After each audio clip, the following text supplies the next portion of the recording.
নমস্কার বন্ধুরা, নবদিগন্ত চ্যানেলের পক্ষ থেকে আপনাদের সকলকে জানাই স্বাগতম।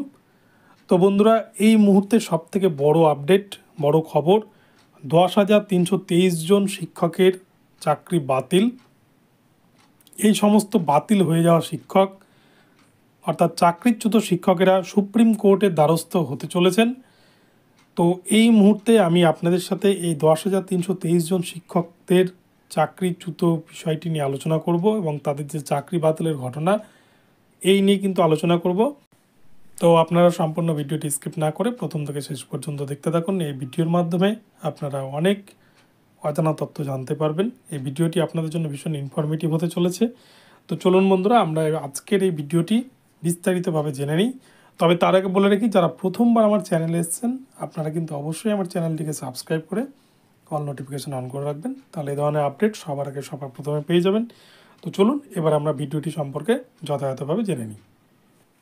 বন্ধুরা, 1-1.5 বছর ধরে আমরা কিন্তু এই চাকরি বাতিল প্রসঙ্গটির সাথে ভীষণভাবে অঙ্গাঙ্গিভাবে জড়িয়ে পড়েছি। আমরা কিন্তু প্রতিদিনই প্রায় কলকাতা হাইকোর্ট, সুপ্রিম কোর্ট থেকে প্রায় দিনই কিন্তু চাকরি বাতিলের প্রসঙ্গ শুনতে পাই বিচারপতিদের মুখে, এবং চাকরি বাতিল ঘটনা ঘটছেও।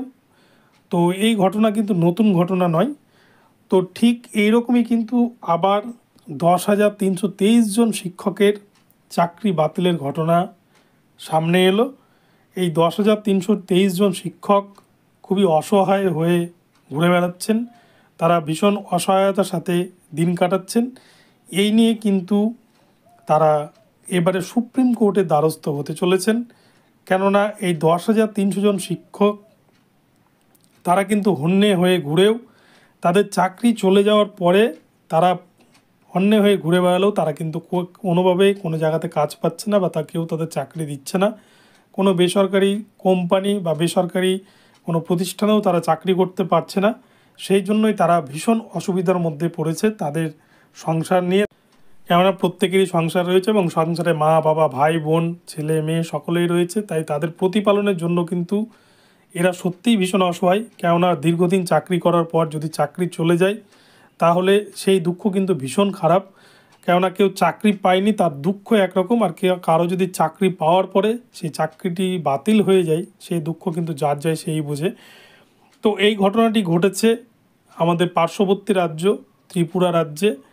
10,323 জন শিক্ষকের চাকরি বাতিল হয়ে যায় এবং এই 10,323 জন শিক্ষককে 2014 সালে বামফ্রন্ট আমলে নিয়োগ হওয়া শিক্ষকদের বিরুদ্ধে মামলা হয় এবং ত্রিপুরা হাইকোর্ট 2014 সালে এই 10,323 জন শিক্ষককে অবৈধ হিসাবে ঘোষণা করেন এবং তাদের চাকরি বাতিলের অর্ডার জারি করেন।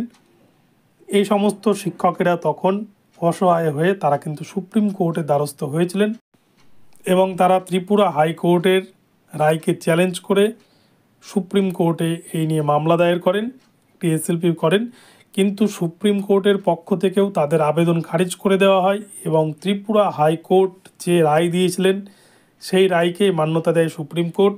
ফলে 10,323 জন শিক্ষক মুহূর্তের মধ্যেই কাজ ছাড়া হয়ে যান, চাকরিচ্যুত হন, তাদের জীবনে নেমে আসে ঘন কালো অন্ধকার। ফলে এই সমস্ত শিক্ষকেরা দীর্ঘ কিছুদিন ধরে বিভিন্ন জায়গায় কাজ খুঁজে বেড়ালেও তারা কিন্তু শেষমেশ কোথাও কোনো কাজ পাচ্ছেন না এবং যার ফলস্বরূপ হিসেবে তারা কিন্তু আবারও সুপ্রিম কোর্টের দ্বারস্থ হতে চলেছেন। কথা কিন্তু জানা গেছে এই 10,323 জন চাকরিচ্যুত শিক্ষকের যিনি আইনজীবী অমৃতলাল সাহা, তিনি কথা কিন্তু সাংবাদিকদের জানিয়েছেন এবং এই নিয়ে কিন্তু ভ্যাকেশনের পরে যখন কোর্ট খুলছে, আদালত খুলবে জানুয়ারি মাসে, তখনই কিন্তু এই নিয়ে নতুন আবার মামলা দায়ের করতে চলেছেন এই সমস্ত চাকরিচ্যুত শিক্ষকরা। তারা মানবিকভাবে দাবি করবেন যে তাদেরকে যেন চাকরিচ্যুত না করা হয়, তারা গভীর আবেদন জানাবেন, এমনটাই কিন্তু জানা গিয়েছে। তো এই ঘটনা সত্যিই একটা ভীষণ দুঃখজনক ঘটনা। তো আমাদের রাজ্যেও কিন্তু এরকম চাকরি বাতিলের বিভিন্ন ঘটনা অর্ডার হয়েছে কলকাতা হাইকোর্টের পক্ষ থেকে, সেগুলিকে সুপ্রিম কোর্টে চ্যালেঞ্জ করা হয়েছে। সুপ্রিম কোর্ট থেকে আবার কলকাতা হাইকোর্টে পাঠানো হয়েছে। এবার কলকাতা হাইকোর্টের ডিভিশন বেঞ্চ এগুলো বিষয়ে যা রায় দেবেন তাই কিন্তু সকলের ক্ষেত্রে প্রযোজ্য হবে। তো আদালত খোলার পরে বা এই জানুয়ারি মাসে ভ্যাকেশন শেষ হওয়ার পরে আবার হয়তো এই 10,323 জন শিক্ষকের ভাগ্যকে পুনর্বিবেচনা করা হতে পারে সুপ্রিম কোর্টে। তো দেখা যাক এই নিয়ে কি হয় বা সুপ্রিম কোর্ট কী মন্তব্য করে, এই বিষয়ে আদৌ কোনো কেস গ্রহণ করেন কিনা সুপ্রিম কোর্ট, সেটাই দেখার। তো এখন এই পর্যন্ত রইল আপনাদের জন্য আপডেট। আপনাদের জন্য পরবর্তী আপডেট নিয়ে আবার আসবো। তো আপনারা পরবর্তী ভিডিও দেখার জন্য চ্যানেলে নজর রাখবেন এবং অবশ্যই চ্যানেলটিকে সাবস্ক্রাইব করে আমার ভিডিওতে লাইক শেয়ার কমেন্ট করতে কিন্তু ভুলবেন না। ধন্যবাদ।